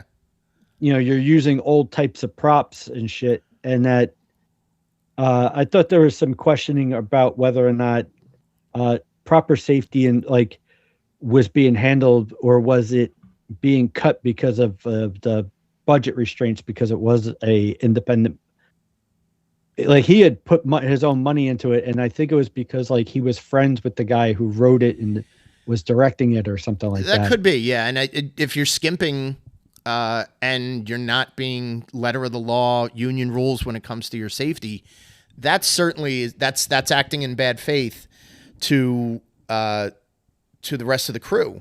So yeah, I mean, if that's the case, then absolutely, like throw the book at these guys, sue them all. But also on the other side of it is that, it's just a lesson that should have been learned years and years, decades ago, that like, you don't fuck around with live firearms. Like, I don't care how authentic you want it to be. Like, if that's Tom Hanks, then it's, oh man, Tom Hanks would still be in movies right now.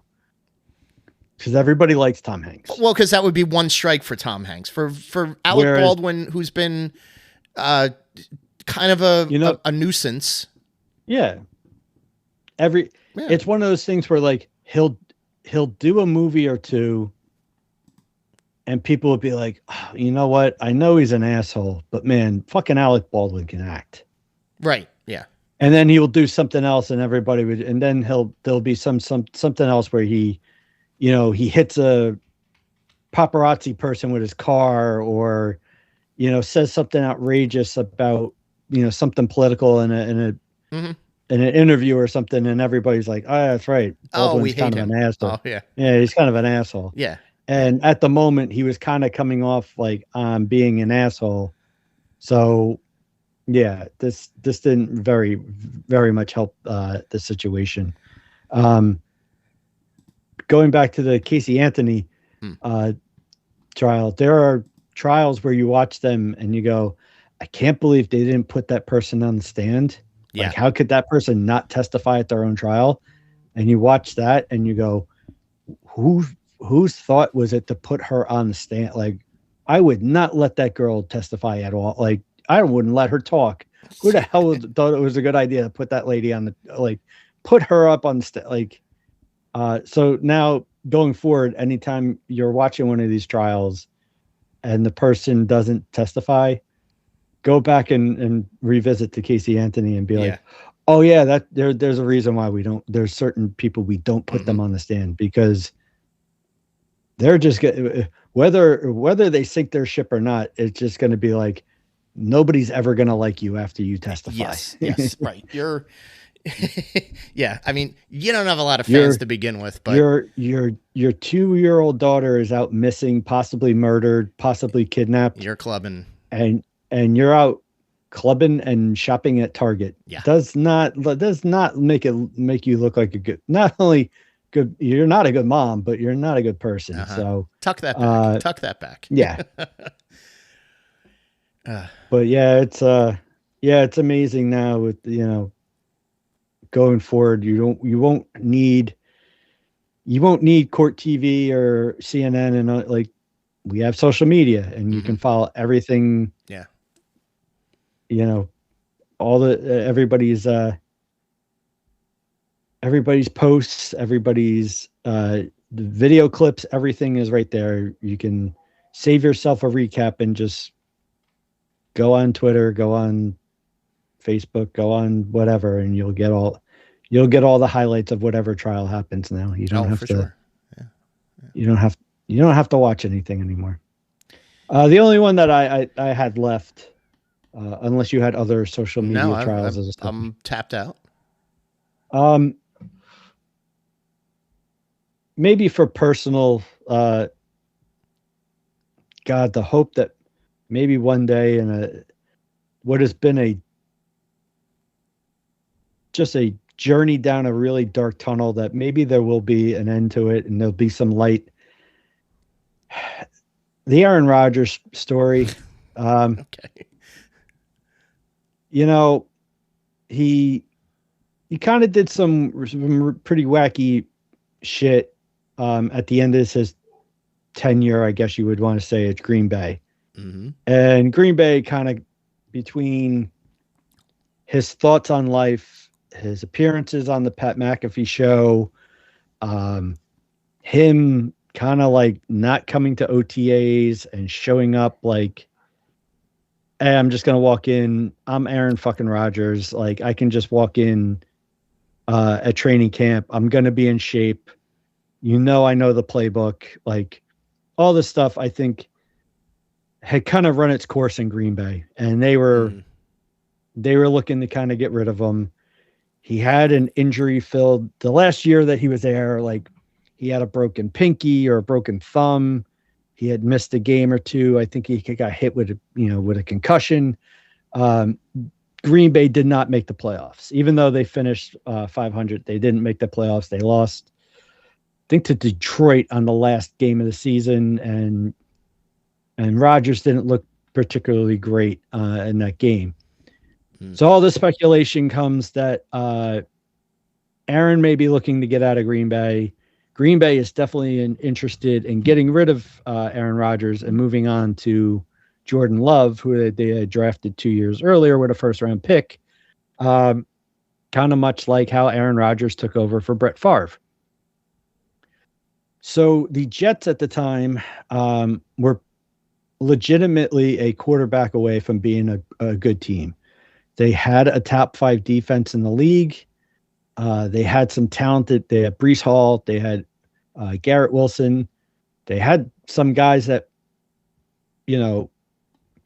could do things on offense.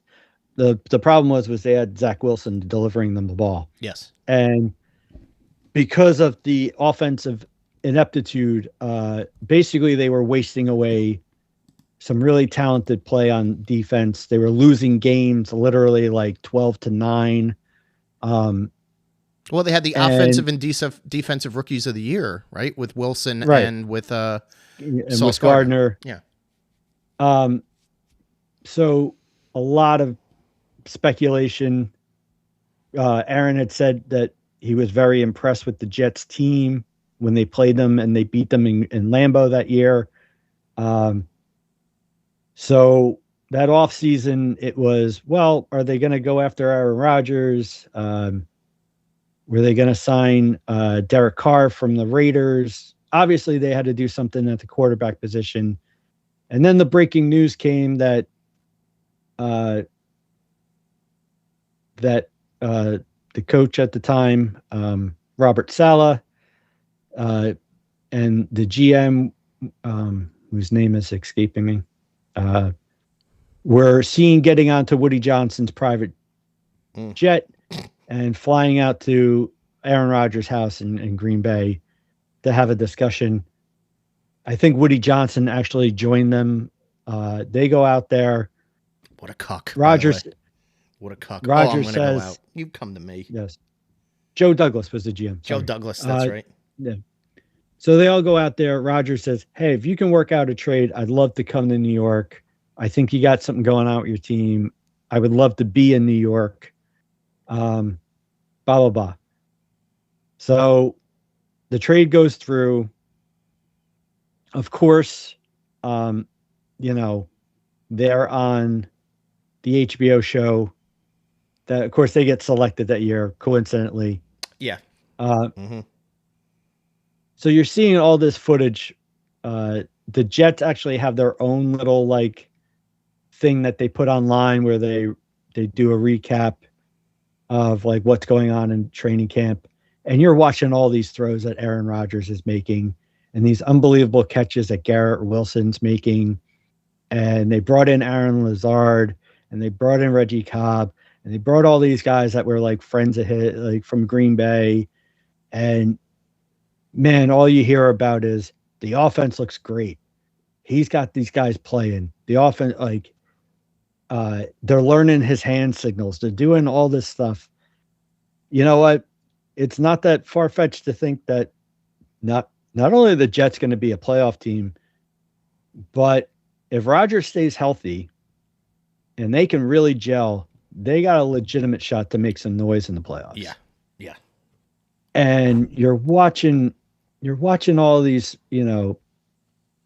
scrimmage highlights, and God, it's holy shit, we got a quarterback.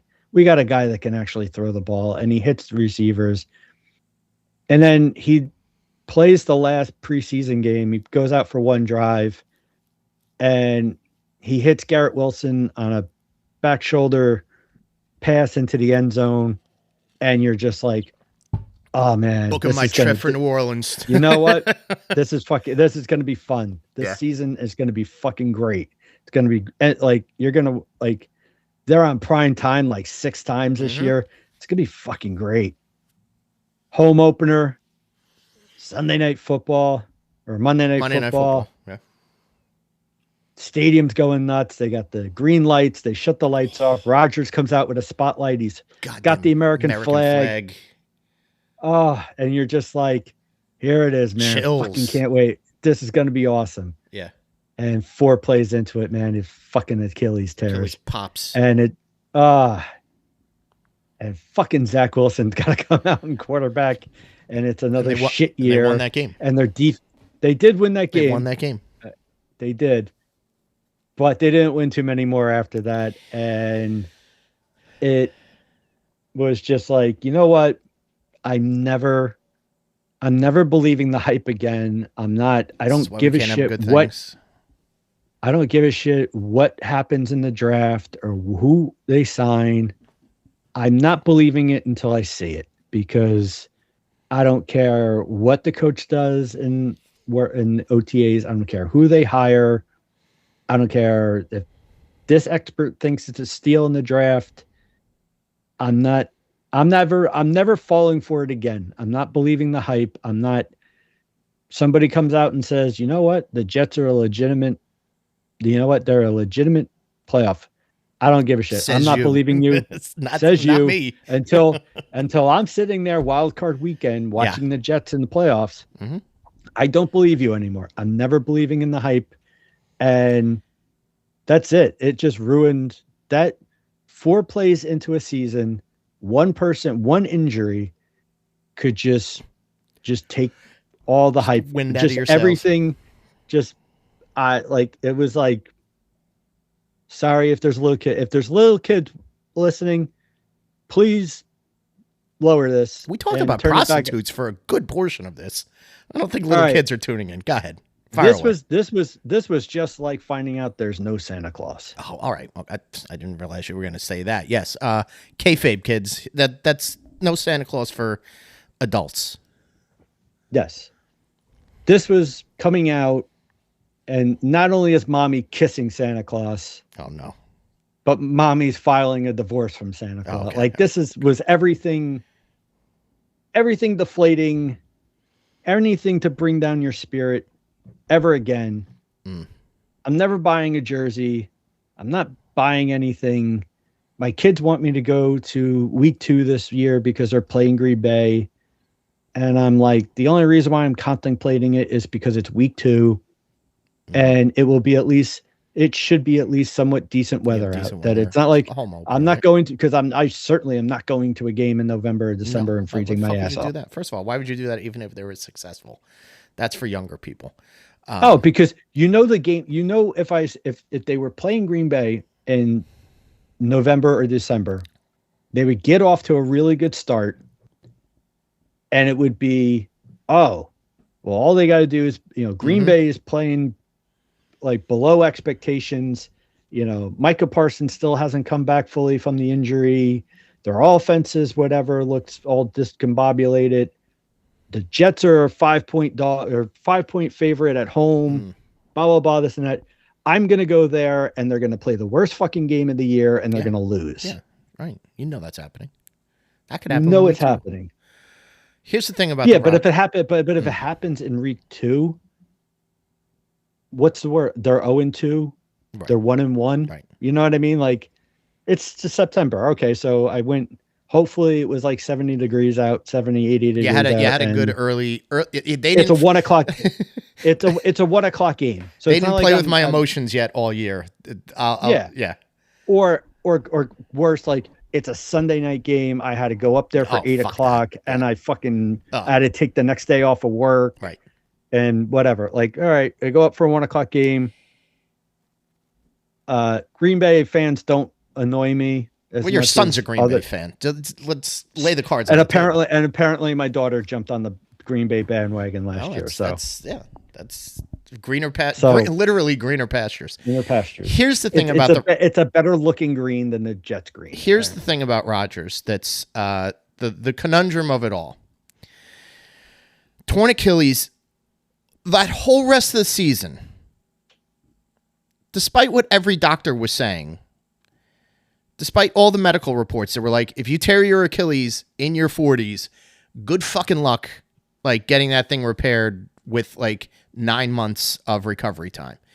But the local radio stations, the bloggers, the Jets insiders, all these people were like, he would be like, if they can maintain what they're doing right now, because they weren't playing terrible all year. They were sort of a middling 500 team. They were like, if they go on a little run, he could be back for the playoffs. And they keep dangling that fucking carrot. He can be back for the playoffs. In no way, shape, or form was that going to happen. But that was we've invested so much interest in this. They have these primetime games. They're a high-profile team. They're playing okay, all this other shit. And you as a Jet fan are supposed to be buying into this and keeping your hope alive. Like, yeah, you know what? If we do get to, like, if he can come back in week 16 and there's a chance to play. Worse, the other storyline was, well, you know what? He's still talking to Zach. Yeah, right. Oh, he's whispering to Zach. He's going and then he's flying back and he's with him. Yeah. And you know what? Blah, blah, blah. And it didn't matter. Zach was still playing like dog shit. That's still his arms and legs. So then the next season, he's got a clean bill of health. Everything's coming up roses. And he was either not fully healthy or he just sucked. Or there was nobody blocking for him. Or he had no chemistry with these players that were like these supposed weapons for him to do. Also, the defense was starting to like show signs of being fucking mortals after all. So, then the Jets are like, well, we're going to bring in Davante Adams. Great. We're going to bring in Davante Adams. Then what are we going to do? We were already 2-5 by the time they traded for Davante Adams. You're speculating that this is now like what he's looking for. This is what he needs. Like, and it just became like how can we placate Aaron Rodgers without actually criticizing Aaron Rodgers for being dog shit? And then he plays, I guess, halfway decent last year, to a point that Pittsburgh was on. Did they make the playoffs, or they were eliminated in the last week, right? No, they made the playoffs and then got their ass handed to them by the Texans. That's okay. So that's what happened. And Rodgers was a footnote in that whole thing. And he's coming back for one more season so he can get the proper send off that he wants, because they hired Mike McCarthy, and now it's like, well, Aaron Rodgers is going to go out on a high horse, and yeah, they might make the playoffs again. And hey, if they lose in the playoffs, it's at least Aaron Rodgers is going to look. So he still wins in the end. The only people that lost in that whole situation were us, the Jet fans that fell for this bullshit and wanted this. And I was one of them who was like, give me Aaron Rodgers for a couple seasons. Let's see what can happen. He can't be that bad. He can't have fallen off that bad. And then he gets hurt. And then he's his mediocre self. The other worst Aaron that ever walk into a Jet locker room, Aaron Glenn, basically his little ego can't deal with the fact that, well, if he's up in the front of the room and he's talking, that everyone's going to look at the back of the room and think, what is Aaron Rodgers think? Think of a rookie head coach. Right. So they make him fly out from his house in California to basically tell him, yeah, we're going to release you. Not we're going to look to trade you or anything. We're just going to flat. Right. So you're going to go somewhere else and play halfway decent and make us look stupid while we have Justin Fields as our quarterback. Yeah. Oh, by the way, we're going to be paying for you for the next 2 years on our salary. Yeah. On the salary cap. You and your friend Devontae who's out in LA with McVay and looks like an all-pro wide receiver. Yes. Oh, he found a fountain of youth and all of a sudden he's great. And we'll pay Alan Lazard too. Yeah. Oh no, we won't release him or trade him. Yeah. But we'll keep paying him, but yet he's never going to make he's not going to make the roster. Right. Even though he's perfectly healthy. He's a healthy scratch. We have no wide receivers. Right. Yeah, you fucking punt returners lining up in the third slot. Fun. Well, listen, football will be back in no time, so we'll have plenty of time. And I hear the Jets had a great draft. A great draft. Wonderful draft. Yeah. They might have found the quarterback of the future in the 4th round, or this guy from I think it's Texas A&M. There's a quarterback who apparently is involved in a gambling. Oh yeah, that's what we love. Love that. Apparently, may be available in the supplemental draft. Yeah, good. Because he's gonna get a lifetime ban from playing in college because of his gambling, and everyone's saying, well, he would have been a top 10 pick in next year's get him draft. now. Mm-hmm. The Jets should give up a draft pick for next year and take him in. So this time when we watch this guy and he throws a pick, you're sitting there going, instead of saying, oh my God, the Jets suck. They don't know how to identify a good quarterback or draft a good quarterback or develop a good quarterback. Instead of saying that, you're going to be saying, I bet you this fucking kid probably bet that he throws a fucking pick in the 4th quarter. Like, yeah, we just lost the game, but that asshole probably just made like $100,000 on FanDuel. Yeah, exactly. And then we're going to find out he prop bet himself, and we're going to find out, and this asshole's going to be serving an 8th game suspension. Yeah. Yeah. So instead of, Jets ineptitude, it's, I didn't know he was going to gamble when he became an NFL player. You do background checks on players? I don't know. Yeah. That's an invasion of privacy. All right. That's a wrap on this episode. We've covered enough headlines through the years that were eye-catching for us. We certainly expounded on some of these topics greatly. Prostitutes, faulty guns, tot moms, Spanish brothers in prison, and everything in between. I thought we did well. How do you feel, Captain, at the end of the episode? Hookers and cocaine in a bundle deal always wins. Always wins, yeah. 15 hundo for a prosto and a bag of coke. Them's fighting words. All right. I'm loving it. Yeah. So that'll be it for us. On behalf of the Captain, Michael Corby, this is Mike Madden. Hoping you guys have a great night. Just remember that hello is goodbye backwards, just horribly misspelled.